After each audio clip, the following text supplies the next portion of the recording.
Hey, what's up, everybody? Fred Minnick here, and today I'm going to taste one of the really more exciting, everyday get kind of bourbons that's hit the market recently, and that's the Green River Full Proof. Now, I've been a fan of Green River when they first came out. I like some of their products more than others. Their standard label dropped into my top 100 last year. And Full Proof is usually where it's at for a lot of us bourbon geeks. Am I right? If you like cask strength over 90 proof, drop it into the comments and tell us why. It's a fascinating discussion because I think some Full Proof is great and some is just like the Full Proof is like masking the flavors. You can still find a lot of nuance in those lower proof products. 90 proof is a great place. 100 proof is a great place. 86 proof, when you get down to 80 proof, let's face it, it's just water at that point for a lot of us. But we're bourbon drinkers, right? We're not like everyone always talks about, like, oh, you're just doing it for the cask strength. Well, there's a lot more flavor in it. Okay, genuinely, there's a lot more flavor in a lot of cask strength products. Also, and this is what no one really talks about, the distillers realize how much people like it, so they put their best barrels in the cask strength products. If the consumers really like 95 proof stuff, they'd be putting it in the 95 proof stuff. But they put their best barrels in cask strength. A case in point is the Buffalo Trace Antique Collection. Do you think they're putting their shitty barrels in the George T. Stagg or the Weller? Hell no! They're putting the very best in there. Anyway, it's a little bit of a soapbox moment because there is this trend of people saying, like, oh, you only like it because it's cask strength. No, I like it because it's really good whiskey. So, where will the Green River Full Proof fall in that measure? So, here's some details behind it. This is a composite or a blend or a batch of 5 to 7 year old barrels. The mash bill of 70% corn, 21% rye, and 9% malt. And the SRP on this is $50. So $50 is that's become, I hate to say it, but that's pretty much become an everyday price these days. So prices have been going up. Fewer and fewer products are coming out at $30 and below. So it's kind of a miracle when you do see a new product come out at like $30. So $50, I'll take it. It's not $120. So that's nice. Okay, so let's get to it. Yeah, it's got a classic.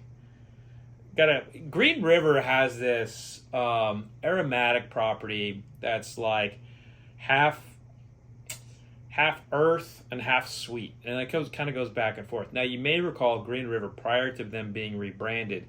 They were that distillery was a rapid aging house called Ozzie Tyler, owned by a company called Terrasentia.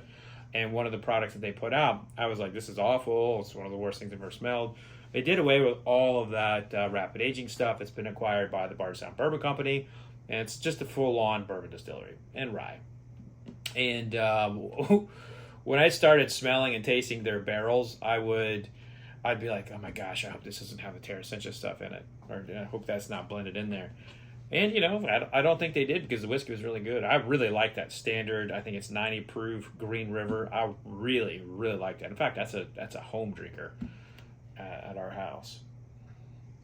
So this has some of that fun earthiness. Like when I say earthiness, like a lot of times I'll bring up like a barn or like a farm. This smells like a baseball field. Like I played center field, right field, left field, even played first base, catcher, pitcher, when I played baseball, and I played everywhere. Actually, I never played shortstop. I wasn't fast enough, apparently, to be for shortstop. And we had a really good shortstop. Anyway, I digress. It smells like a baseball field to me. You got a little bit of like that wind coming in. You smell a little pine tar kind of thing. You got the concrete dugouts, the leather gloves. And it's also baseball season, so maybe my mind just going straight to baseball to kind of describe all the things that I just mentioned. On the sweet side, it's a pretty standard caramel note. you hear people talk about caramel and bourbon a lot. And if you're new to bourbon and you hear people saying, you might think to yourself, "Oh my God, another caramel." Well, it's kind of like it's kind of like a car. Like if the brakes don't work, you're probably not going to buy that car. If a bourbon that's couching itself as like a prominent bourbon, kind of falling in the traditional standards, if it doesn't have a caramel note somewhere, you might be like questioning how good it is. Caramel is kind of a quintessential note in bourbon, and it does come from the charred oak. And long story on all. If you want to learn about some of those things, you can check out my books, or you can read some blogs from people out there. But if you want to take the deep dive rather than just this review, you can certainly spend a lot of time in understanding why bourbon tastes like it does. Okay, now I'm going to taste it. This is quite delicious. That caramel comes on real strong. That's the leading note here. I'd go as far as saying it's a caramel bomb, but I also get a lot of apple in here. I get a little black licorice too. Black licorice turns a lot of people away. I love black licorice. I think black licorice is a very underrated candy at the movies. All these kids these days are going to the red licorice. I want black licorice. I love it. I think it's tasty. I also think it's genuine. When you get it like made at like a little custom, like small batch, like candy factory kind of place. I love small batch. I hate using the word small batch, but I don't know how else to describe it. But I like these like little productions of black licorice. Absolutely love it. So it has a little bit of that black licorice in there. But really, that main note is caramel. And this is probably the biggest caramel bomb of a Green River I have had to date. So, how about that? Taste it again.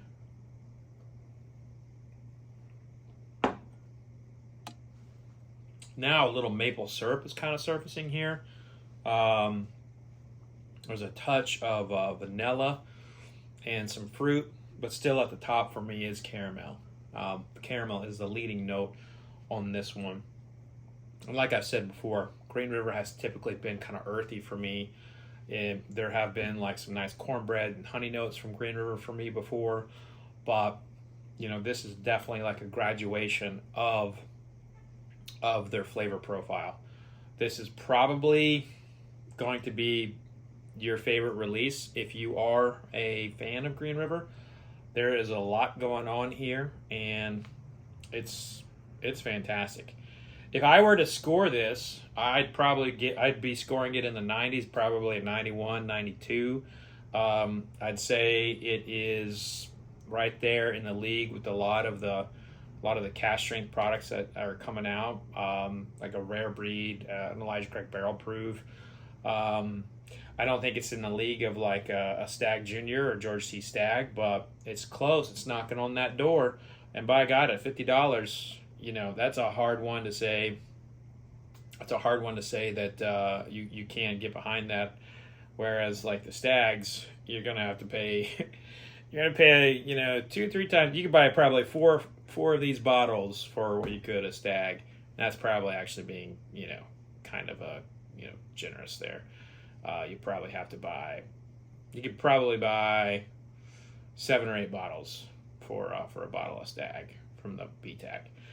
But anyway, I highly recommend this. This is absolutely delicious.